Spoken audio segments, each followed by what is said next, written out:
Zektar checked his weapon for the third time as the transport ship moved through Earth's atmosphere. His green skin felt cold despite the ship's heating system. As a senior warrior of the Viridian Empire, he had conquered 12 worlds before this one. This mission should be simple.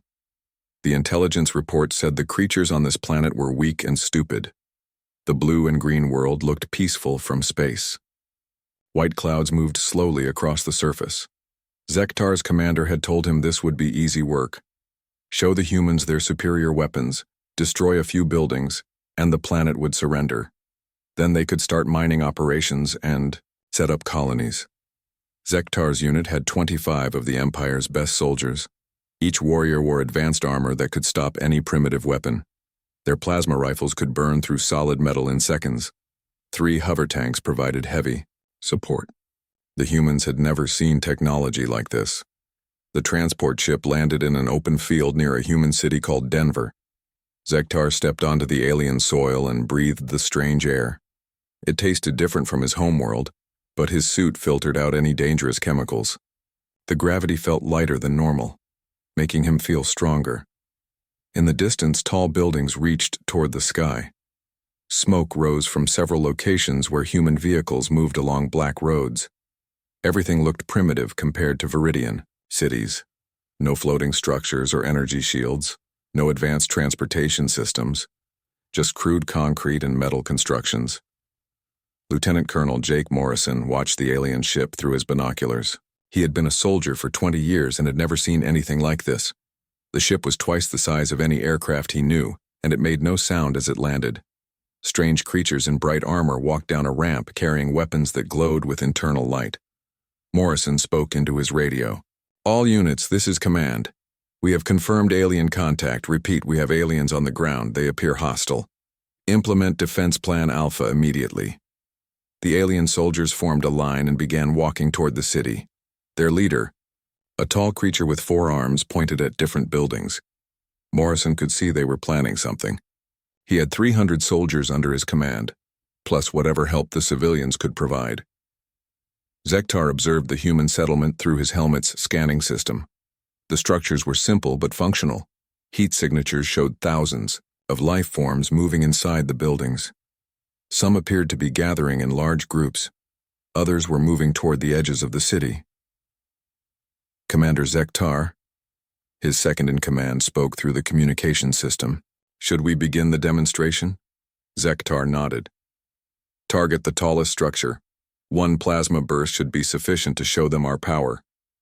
The hover tank's main gun charged with a high-pitched whine. Energy gathered in the weapon's core, creating a bright blue glow. Zektar had seen this weapon destroy entire city blocks on other worlds.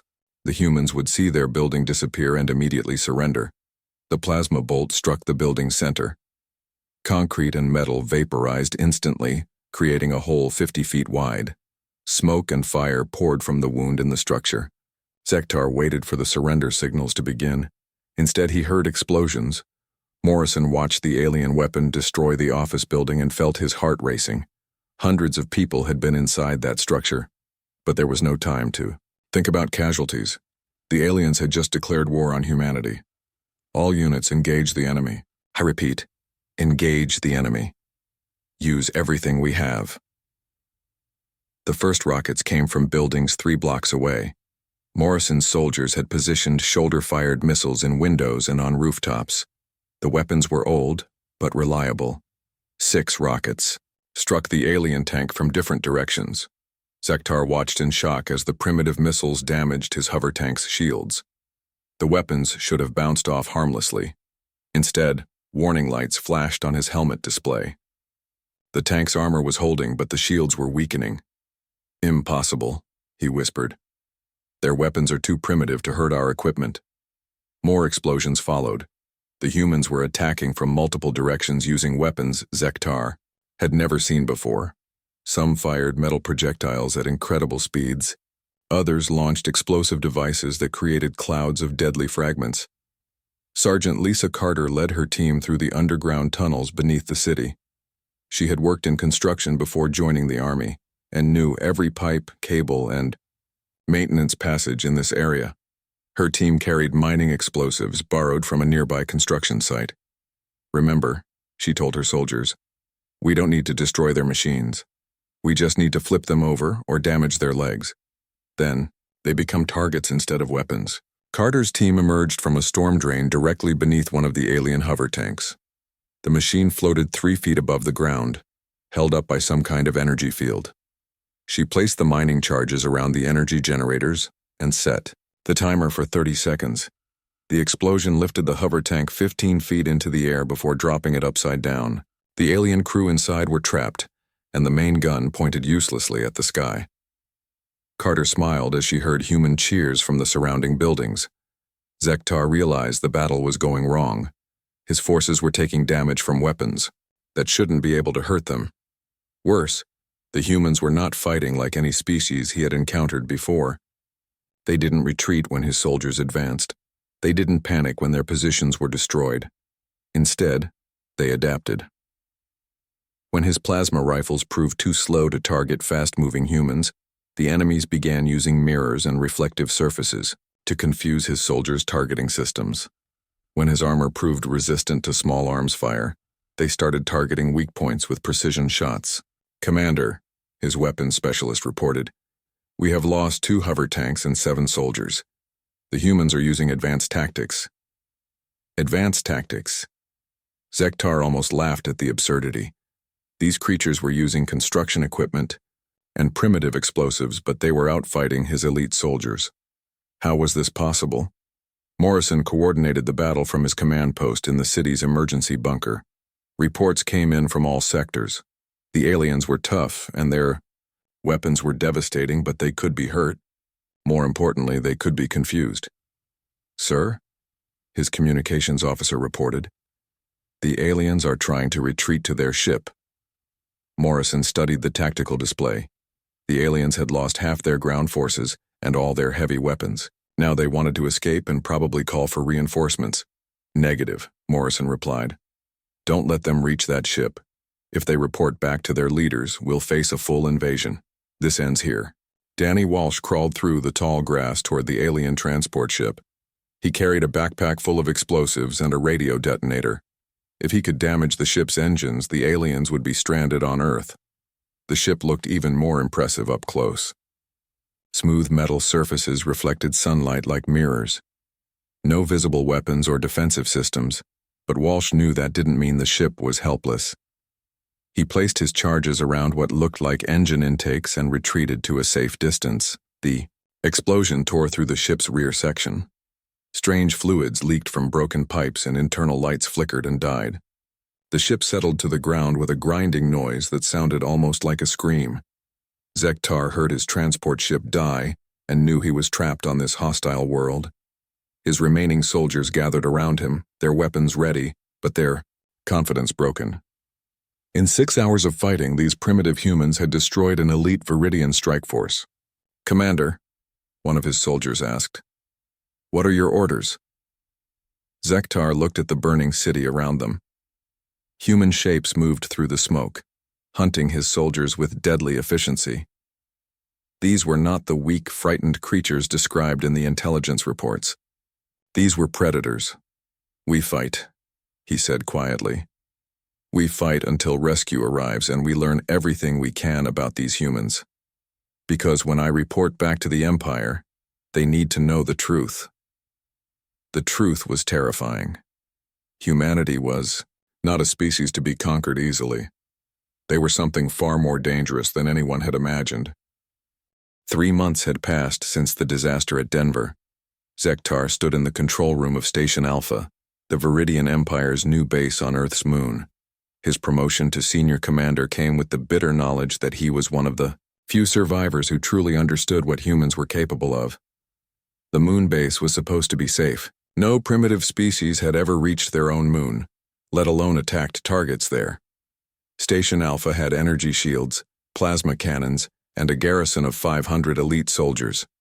From this position, the Empire could study Earth and plan a proper invasion. Zektar stared at the blue planet through the observation window. Somewhere down there, humans were preparing for war. The intelligence reports claimed they were still using chemical rockets and primitive computers. But Zektar had learned not to trust intelligence reports about humans. Commander Rick Patterson floated in zero gravity inside the cramped command module of the human spacecraft, New Hope. Around him, 47 other ships formed the largest fleet humanity had ever assembled. Most were military vessels, but others were converted cargo ships, research stations, and even a few civilian craft, whose owners had volunteered for the mission. Patterson had been a test pilot before the alien invasion began. Now he commanded Earth's first offensive operation against an alien target. The mission was simple in concept but nearly impossible in execution. Storm the alien moon base, capture it intact, and learn everything possible about alien technology. "Ships, this is command," Patterson spoke into his radio. "Target is visual. Begin final approach." Dr. Amy Rodriguez worked frantically in the engineering section of her ship, the Defiant. The vessel had been a cargo hauler 6 months ago. Now it carried weapons, armor, and modifications that should not have been possible with human technology. Rodriguez had studied every piece of alien equipment recovered from the Denver battle. She learned that alien energy shields worked by deflecting incoming attacks along specific frequency ranges. Her solution was simple but dangerous. Instead of trying to penetrate the shields, her modifications would overload them by broadcasting energy across multiple frequencies simultaneously. "Engineering to bridge," she called out. "Weapons are ready. But remember, we only get one shot at this. After that, the aliens will adapt." Zektar watched the approaching human fleet through Station Alpha's sensors. The ships looked crude and primitive compared to Viridian vessels. Flat metal surfaces instead of smooth curves. Chemical engines instead of gravity drives. No visible energy shields or advanced weapons. "How many ships?" he asked his sensor operator. 48 confirmed contacts, Commander. Estimated crew of 300 humans total." Zektar almost smiled. 300 humans against 500 trained Viridian warriors plus automated defense systems. The humans were brave but foolish. They would all die in space, far from their home world. "Raise shields and charge all weapons," Zektar ordered. "Let them see what real military power looks like." Station Alpha's defenses came online with a low humming sound. Energy barriers surrounded the base like invisible walls. Plasma cannons emerged from hidden ports and turned to track the approaching human ships. Warning signals broadcasted on all frequencies, demanding the humans retreat or be destroyed. Patterson watched the alien base prepare for battle. The station was larger than he had expected, built into the side of a crater and extending deep underground. Dozens of weapon emplacements covered every approach. Energy shields glowed faintly in the vacuum of space. "Dr. Rodriguez," Patterson called on the radio. "Are you sure your plan will work?" "No," Rodriguez replied honestly. "But it's the only plan we have." The first human ships entered the alien weapon range. Plasma bolts struck their hulls, creating brief flashes of light in the darkness. 2 ships exploded immediately, their crews dying in seconds. But the other vessels continued forward, their crude armor somehow absorbing damage that should have vaporized them. Zektar frowned as he watched the battle develop. The human ships were taking hits but not dying fast enough. Their armor was primitive but surprisingly effective. Worse, they were broadcasting some kind of electromagnetic interference that was making targeting difficult. "Commander," his weapons officer reported, "the humans are using some kind of jamming system. Our targeting computers are having trouble locking onto their ships." More human ships entered the battle zone. These carried different weapons, launching metal projectiles instead of energy beams. The projectiles moved too slowly to threaten Viridian ships, but they served as distractions. For the automated defense systems, Rodriguez activated her special weapon as her ship closed on the alien station. Energy poured from modified transmitters, broadcasting across hundreds of different frequencies simultaneously. The alien shields flickered as they tried to process the contradictory signals. For 30 seconds, the alien defenses were confused. In that brief window, 20 human ships reached the station's outer hull and began landing operations. Zektar felt the station shake as human ships attached themselves to the hull like parasites. Cutting torches began burning through the outer armor. Emergency alarms sounded throughout the base as atmosphere began leaking into space. All soldiers to defensive positions, Zektar ordered. Seal all sections and prepare for boarding action. He had trained for this scenario but never expected to face it. No enemy had ever successfully boarded a Viridian station. The humans were about to learn why. Corporal Danny Walsh was the first human through the breach in the alien hull. He floated through the hole wearing a bulky spacesuit and carrying weapons that looked primitive compared to alien technology. Behind him, 12 other soldiers followed into the alien station.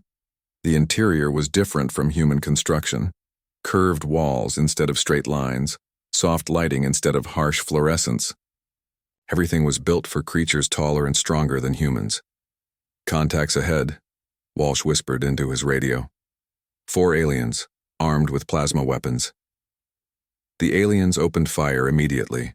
Bright energy beams lit up the corridor, striking the walls where Walsh had been standing. But the human soldier was already moving, using his smaller size to hide behind equipment that was too low to provide cover for the taller aliens. Walsh returned fire with his chemical projectile weapon. The bullets moved slower than plasma beams but were harder to see in the dim lighting. 2 aliens fell before the others realized they were under attack from an unexpected angle. More human soldiers poured through the breach. They moved in small groups, using tactics designed for fighting in confined spaces. The aliens had superior weapons and armor, but the humans had trained for exactly this situation. Zektar coordinated the defense from the command center. Reports came in from all sections as human boarding parties spread throughout the station. The invaders were small but deadly, using the station's own layout against its defenders. "Sir," one of his officers reported, "the humans have reached Section C. They're heading for the power core." The power core was the heart of Station Alpha. If the humans could damage it, the entire base would lose life support and artificial gravity. Zektar had to stop them. "Deploy all reserve forces to Section C," he ordered. "Stop them at all costs." Dr. Rodriguez led a team of engineers through the alien corridors toward the power core. She carried scanning equipment salvaged from human research stations, modified to analyze alien technology. If she could understand how the aliens generated their energy, humans could build better weapons and defenses. The corridor ahead was blocked by a heavy door made of some unknown metal. Rodriguez placed explosive charges around the hinges and stepped back. The explosion echoed through the station, and the door fell inward with a crash. Beyond the door was a chamber filled with glowing crystals and humming machinery. Energy flowed through transparent tubes, creating patterns of light that hurt to look at directly. This was alien technology beyond anything humans had imagined. "Record everything," Rodriguez told her team. "We may not get another chance." Zektar arrived at Section C with 20 soldiers just as the humans were finishing their work in the power core chamber. The aliens had superior numbers and better weapons, but they were too late. The humans had already planted explosives throughout the chamber. Danny Walsh stood guard at the chamber entrance. His spacesuit was damaged and leaking air, but he held his position as his teammates completed their mission. When he saw the alien soldiers approaching, he smiled inside his helmet. "Rodriguez," he called on the radio. "How much longer do you need?" "2 more minutes," she replied. Walsh checked his weapon and found he had ammunition for maybe 1 minute of fighting. The math was simple. He keyed his radio one last time. "Tell my family I did my job," he said quietly. Then he stepped into the corridor to face 20 alien warriors alone. The battle lasted exactly 90 seconds. Walsh used every trick he had learned in urban combat training. He used the corridor, walls for cover, forcing the aliens to approach from only one direction. He aimed for their weapons instead of their armor, disabling several plasma rifles with carefully placed shots. When his ammunition ran out, Walsh drew his knife and continued fighting. He was smaller and weaker than his opponents, but he was also desperate. A desperate human was more dangerous than most aliens could understand. 6 months after the destruction of Station Alpha, Zektar stood on the bridge of the Viridian flagship Dominion's Edge. The massive warship was part of the largest invasion fleet the Empire had ever assembled. 200 vessels carrying 50,000 soldiers approached Earth's solar system with enough firepower to destroy entire continents. Zektar served as the fleet's tactical advisor, his painful experience with human warfare making him valuable despite his previous failures. Fleet Commander Vexilon had ordered him to study everything about human military capabilities. The Empire would not underestimate these creatures again. Through the bridge's viewing port, Earth looked small and defenseless. No massive orbital defenses, no fleet of warships waiting to meet them.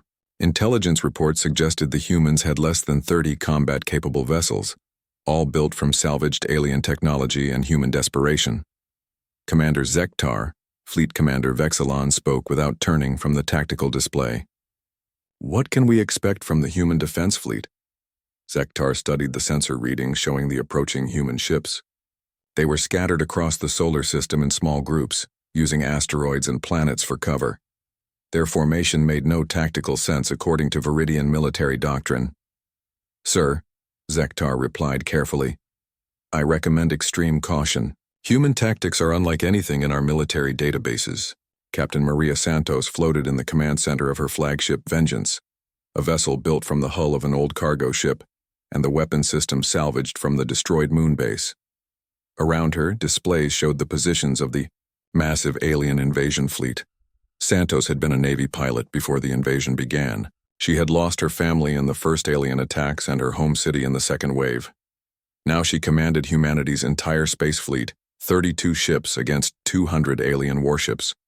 The odds were hopeless, but Santos had learned that hopeless odds could be overcome with the right strategy. "All ships, this is command," she broadcast on the fleet communication channel. "Remember, we're not trying to win a fair fight. We're trying to make them afraid to come back." The first human attacks came from unexpected directions. Small ships emerged from behind asteroids, launched their weapons, and disappeared again before the Viridian vessels could respond. The weapons were primitive but effective, causing minor damage to alien shields and armor. Zektar watched the tactical display with growing confusion. The human attacks were too weak to seriously threaten the invasion fleet, but they were perfectly coordinated. Each strike hit a different target, forcing the Viridian ships to spread their defensive fire across multiple threats. "Sir," the sensor operator reported, "we're detecting human ships throughout the system. They appear to be using hit-and-run tactics." Fleet Commander Vexilon studied the reports with annoyance. "How many ships do they have?" Intelligence said 30 vessels. "We count 32 confirmed ships, sir, but they keep appearing in different locations." Zektar realized what the humans were doing. They were making their small fleet appear larger by never engaging the entire Viridian force at once. Small groups would attack, retreat, regroup, and attack again from a different direction. It was psychologically effective, making the alien fleet feel surrounded despite their overwhelming numerical advantage. Santos watched her tactical display as the alien fleet began to respond to the harassment attacks. The enemy ships were moving in predictable formations, following standard military doctrine. That was exactly what she had hoped for. "Phase 2, she announced to her fleet. "All ships execute Broken Arrow." The human ships that had been conducting hit-and-run attacks suddenly changed tactics. Instead of retreating after their strikes, they accelerated directly toward the alien fleet on collision courses. Their engines burned at maximum power, pushing the vessels far beyond safe operating limits. Zektar saw the tactical display change and felt his blood freeze. "They're ramming us," he said quietly. "What?" Fleet Commander Vexilon turned to stare at his advisor. "The humans are ramming our ships," Zektar repeated. "They're turning their vessels into guided missiles." The first human ship struck a Viridian cruiser amidships. The impact destroyed both vessels instantly, creating a brief star of light in the darkness. More human ships followed, their crews broadcasting final messages to Earth as they sacrificed themselves to damage the invasion fleet. But the ramming attacks were only the beginning. As the human ships struck their targets, They released clouds of debris and radioactive material that interfered with Viridian sensors. In the confusion, more human vessels appeared as if from nowhere. Santos had hidden half her fleet inside the debris field of a destroyed asteroid. The ships had been waiting motionless for hours, their crews breathing recycled air and eating emergency rations. When the ramming attacks created sensor interference, these vessels launched their real assault. "All ships execute midnight run," Santos ordered. The hidden human ships accelerated toward the alien fleet's command vessels. These ships carried the most dangerous weapons humanity had developed, created from alien technology and human innovation. They were bombs disguised as spaceships. Zektar watched in horror as a human vessel approached the flagship. The ship was broadcasting surrender signals, but something felt wrong. The vessel was too small to carry enough crew for a proper surrender, and it was moving too fast for a ship trying to give up. "That ship is not surrendering," he told Fleet Commander Vexilon. "It's attacking." "Impossible," Vexilon replied. "They're broadcasting surrender codes. Sir, I respectfully request permission to fire on that vessel immediately." Before Vexilon could respond, the human ship detonated. The explosion was not chemical or nuclear. It was something new. A weapon that created a cascade of energy that overloaded Viridian shields and armor. The flagship's entire forward section disappeared in a flash of light. Emergency alarms sounded throughout the bridge. Atmosphere rushed out through holes in the hull. Emergency bulkheads sealed automatically, but the damage was catastrophic. The flagship was crippled and losing power. Staff Sergeant Kevin Brooks led his boarding team through the damaged sections of the alien flagship. The humans wore captured alien armor and carried weapons taken from previous battles. They moved through the corridors like ghosts, leaving behind evidence of their presence designed to terrorize the surviving alien crew. Brooks had been a police officer before the invasion. He understood that fear could be more effective than bullets. His team left messages written in alien blood on the walls. They disabled life support systems in ways that made the aliens think their own equipment was failing. They made sounds in the ventilation systems that drove the alien crew to paranoia. In the ship's main computer core, Brooks planted a virus created by human programmers who had studied alien software. The virus would spread throughout the fleet's communication network, carrying a simple message: "We know where you live." Zektar tried to coordinate the flagship's defenses from the damaged bridge. Reports came in from all sections describing impossible things. Human soldiers appearing in sealed compartments, equipment failing in ways that suggested sabotage. Crew members found dead with no sign of how the humans had reached them. "Sir," his communications officer reported, "we're receiving strange transmissions from other ships in the fleet. The humans appear to have boarded multiple vessels simultaneously." Zektar realized the truth. The human ramming attacks had not been desperate suicide missions. They had been delivery systems, putting human boarding parties onto Viridian ships throughout the fleet. Now those soldiers were spreading terror through the invasion force.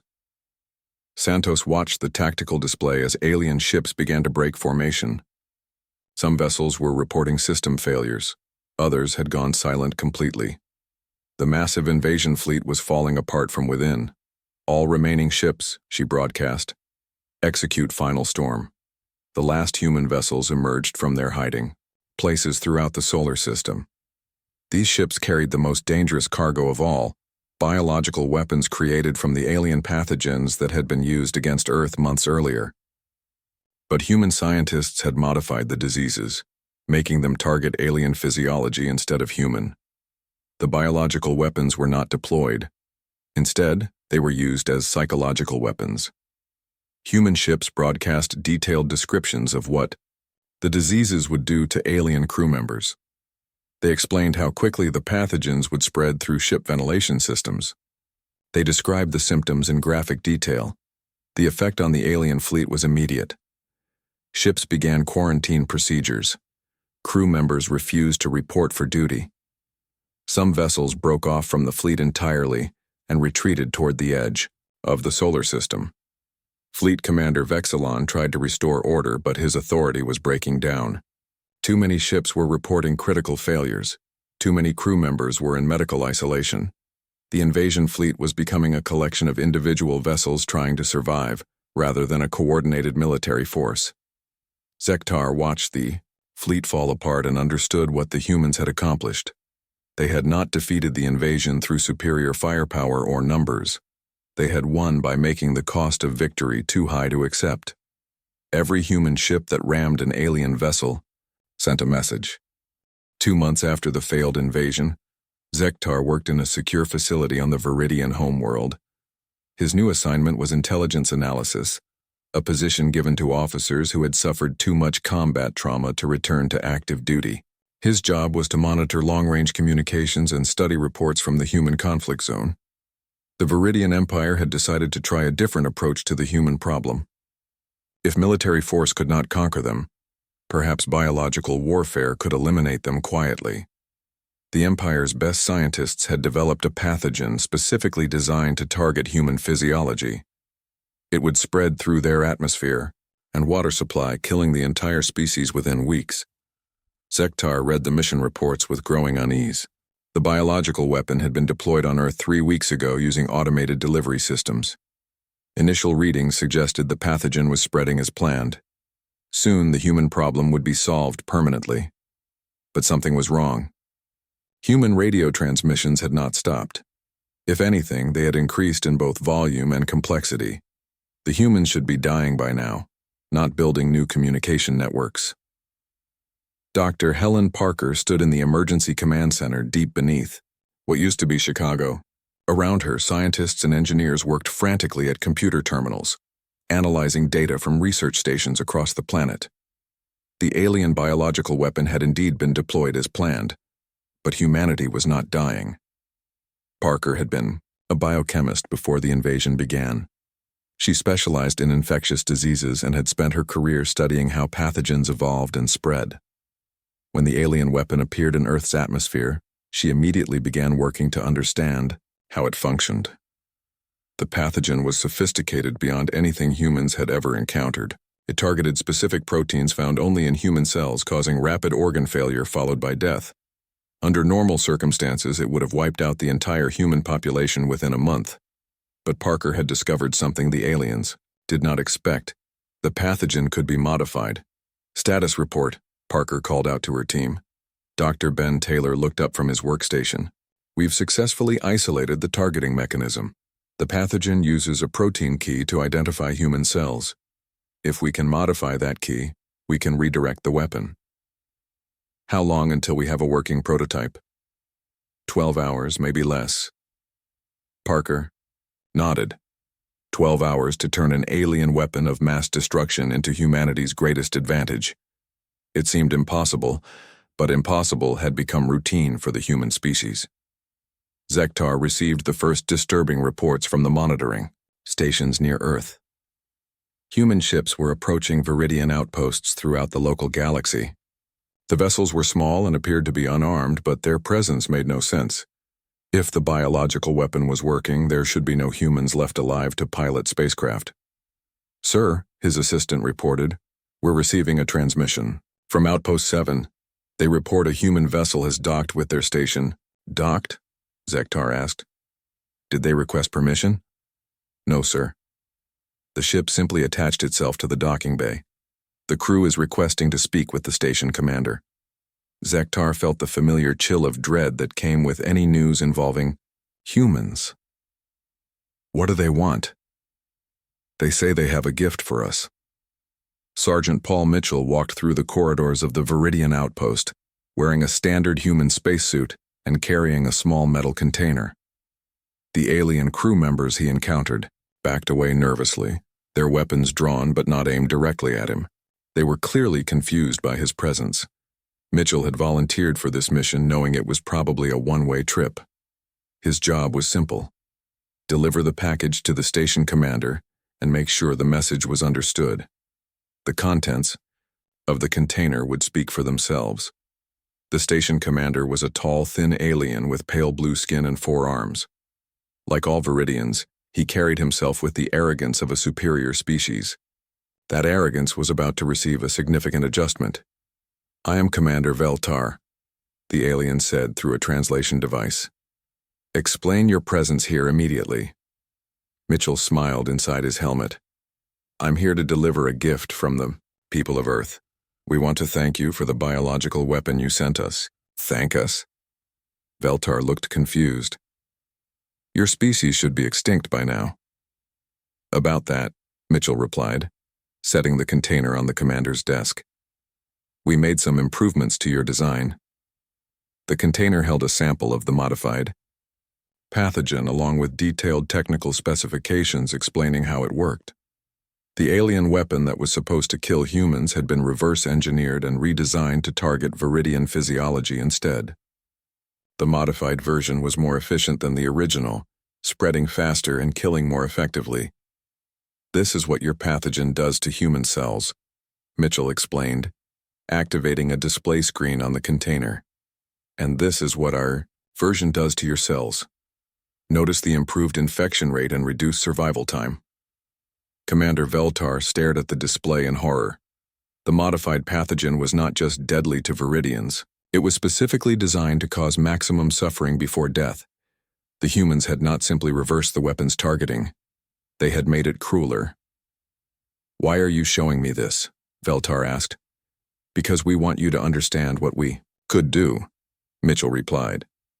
This container holds enough modified pathogen to kill every Viridian in this star system. We could release it right now and watch your entire species die slowly. Then why don't you? Mitchell's smile was visible through his helmet visor. Because we're not monsters like you, we're giving you a choice. Leave human space forever, or learn what it feels like to be on the receiving end of biological warfare. Zektar read the report from Outpost 7 with growing panic. The humans had not only survived the biological attack, they had turned it into a weapon against the Viridian Empire. Worse, they were demonstrating this capability to military outposts throughout the galaxy. Similar reports came in from 12 other locations. Human ships appearing without warning, delivering samples of the modified pathogen along with detailed explanations of its effects. The humans were not using the weapon. They were threatening to use it, which was somehow more terrifying. Sir, his communications officer announced, we're receiving a priority transmission from the High Command. They want a complete briefing on human capabilities immediately. Zektar gathered his reports and prepared for the most difficult presentation of his career. How could he explain to the Empire's leadership that humans had turned every attack against them into a more devastating counterattack? How could he make them understand that this species was unlike anything the galaxy had ever encountered? Colonel Jennifer White coordinated the psychological warfare campaign from her command center on Earth. The operation was proceeding exactly as planned. Human agents were appearing at Viridian facilities throughout the galaxy, demonstrating humanity's new biological weapon capability without actually using it. The strategy was simple but effective. Show the aliens that humans could destroy them completely, then offer them the choice to leave peacefully. It was the same technique humans had used against each other for thousands of years. Deterrence through the threat of mutual destruction. But this was not mutual destruction. The humans had developed immunity to both the original pathogen and their modified version. If biological warfare began, only the aliens would die. Ma'am, her intelligence officer reported, we are receiving surrender requests from 17 Viridian outposts. They're requesting safe passage out of human-controlled space. Grant their requests, White replied. Make sure they understand that our mercy has limits. The psychological impact on the Viridian Empire was devastating. Military commanders refused deployment orders rather than face human forces. Entire fleets abandoned their posts and retreated to the homeworlds. The Empire's expansion had stopped completely, as resources were diverted to defensive measures. Zektar stood before the High Command in the Empire's greatest council chamber. The assembled leaders represented the most powerful military and political figures in Viridian civilization. They had conquered dozens of worlds and subjugated hundreds of species. Now they were asking for advice on how to deal with one small planet. Explain to us, the Supreme Commander said, how this human species has become such a threat. Zektar activated his presentation display, showing tactical analyses from every encounter with human forces. The humans do not fight like any species we have encountered. They adapt to every attack and turn our own weapons against us. Give us specifics. We sent ground forces. They used our own technology to build better weapons. We attacked from space. They captured our stations and learned our military procedures. We tried biological warfare. They created a more effective version and used it to terrorize our outposts. The council chamber fell silent as the implications became clear. Every aggressive action against humanity had made them stronger and more dangerous. "What do you recommend?" the Supreme Commander asked. Zektar had spent months preparing for this question. His answer would determine the Empire's future relationship with humanity, and possibly the survival of Viridian civilization. "Complete withdrawal from all human-controlled space," he said quietly. 1 year after first contact, Zektar sat in a small conference room aboard a neutral space station at the edge of human territory. Across from him sat General Frank Rodriguez, the human representative chosen to negotiate what both species hoped would be a permanent peace agreement. The irony was not lost on Zektar that he was now asking for mercy from the same species he had once considered primitive prey. The space station was a marvel of human engineering, built in just 6 months, using technology that combined alien designs with human innovation. Zektar had studied the construction reports and still could not understand how humans had developed such advanced capabilities so quickly. They learned faster than any species should be able to. General Rodriguez looked like any other human military officer wearing a simple uniform with no obvious weapons, but Zektar knew better than to judge humans by their appearance. This man represented a species that had gone from chemical rockets to faster-than-light travel in less than 12 months. He commanded forces that had made the Viridian Empire retreat for the first time in their history. "Commander Zektar," Rodriguez said calmly, "I understand you have authority to negotiate on behalf of your empire." "Yes," Zektar replied. "The High Command has given me full diplomatic powers. We wish to discuss terms for ending this conflict." Rodriguez nodded. "That's encouraging. We prefer talking to fighting, but we're prepared for either outcome." Through the station's viewing port, Zektar could see human ships patrolling the area. The vessels looked different from the crude craft that had first attacked his forces. These ships were sleek and advanced, incorporating technology that surpassed anything in the Viridian fleet. The humans had not just learned from captured alien equipment, they had improved it. Captain Susan Hayes commanded the human exploration vessel Pioneer as it approached a planet 20 light-years from Earth. The world had been claimed by the Viridian Empire 50 years ago, but was now abandoned following their retreat from human space. Hayes was leading humanity's first interstellar colonization mission. The planet was perfect for human settlement: breathable atmosphere, stable climate, and abundant natural resources. It also had infrastructure left behind by the retreating Viridians, including power plants, transportation networks, and communication systems. The aliens had built a colony and then simply walked away when humans proved too dangerous to fight. Landing teams report successful establishment of base. "Camp Alpha," Hayes announced to her crew. "The alien facilities are intact and functional. We should have a permanent settlement operational within 30 days. Hayes looked at the tactical display showing other human ships spreading throughout the local star systems. Each vessel carried colonists, scientists, and equipment needed to establish permanent human presence on dozens of worlds. The Viridian retreat had left an enormous volume of space empty and available for human expansion. Dr. Christopher Bennett worked in his laboratory aboard the research station Discovery, analyzing data from Project Prometheus. The project had been humanity's most ambitious scientific endeavor, focused on developing faster-than-light travel using principles learned from studying the alien biological weapons. The breakthrough had come when Bennett realized that the alien pathogens used quantum-level processes to target specific cell types. By applying similar quantum mechanics to space-time manipulation, human scientists had developed a propulsion system that could fold space rather than traveling through it. The new drive was faster and more efficient than anything the aliens possessed. "Dr. Bennett," his assistant called from across the laboratory, "we're receiving reports from the colony ships. All vessels have successfully reached their destination systems using the Prometheus drive." Bennett smiled as he reviewed the data. 18 months ago, humans had been trapped on a single world, fighting for survival against an alien invasion. Now they were establishing colonies across multiple star systems, using technology that made them the fastest expanding species in the galaxy. "What's the status of the defense platforms?" Bennett asked. "Fully operational. Each colony world now has orbital defense systems superior to anything the Viridians ever deployed." Rodriguez opened a folder containing intelligence reports and placed them on the conference table between himself and Zektar.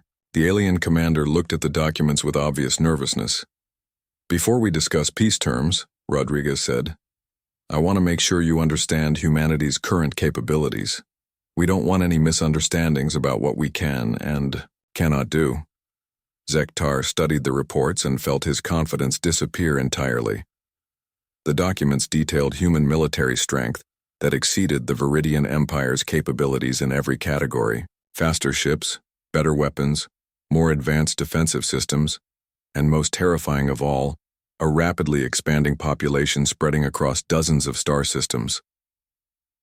"You have 47 colony worlds," Zektar said quietly. "How is that possible?" "We learn fast when motivated," Rodriguez replied.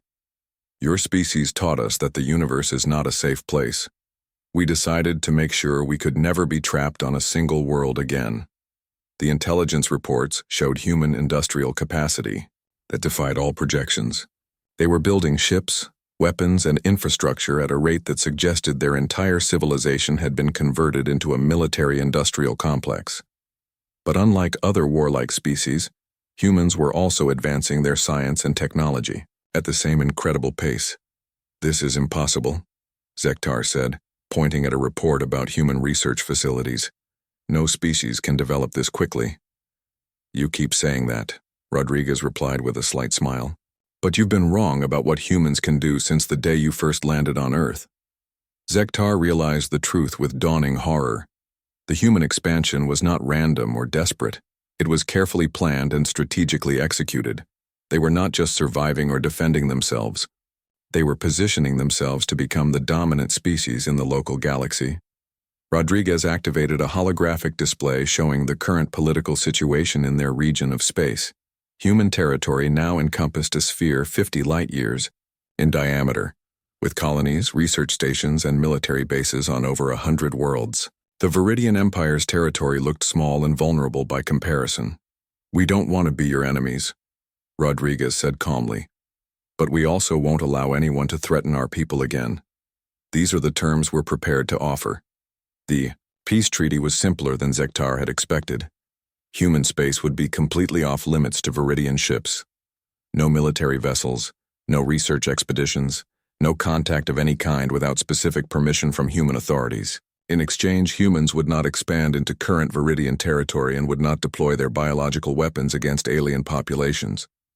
"What about trade?" Zektar asked. "Surely both our species could benefit from economic cooperation." Rodriguez shook his head.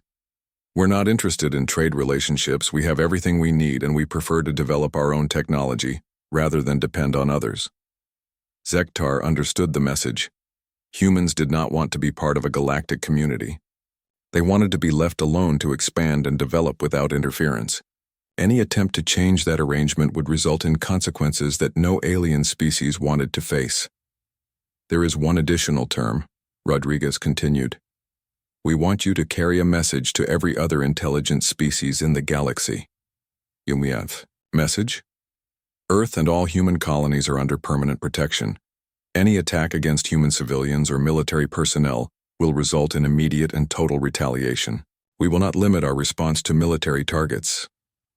Zektar felt cold fear at the implications. The humans were declaring themselves off-limits to the entire galaxy, backed by military capabilities that had already proven capable of defeating the Viridian Empire.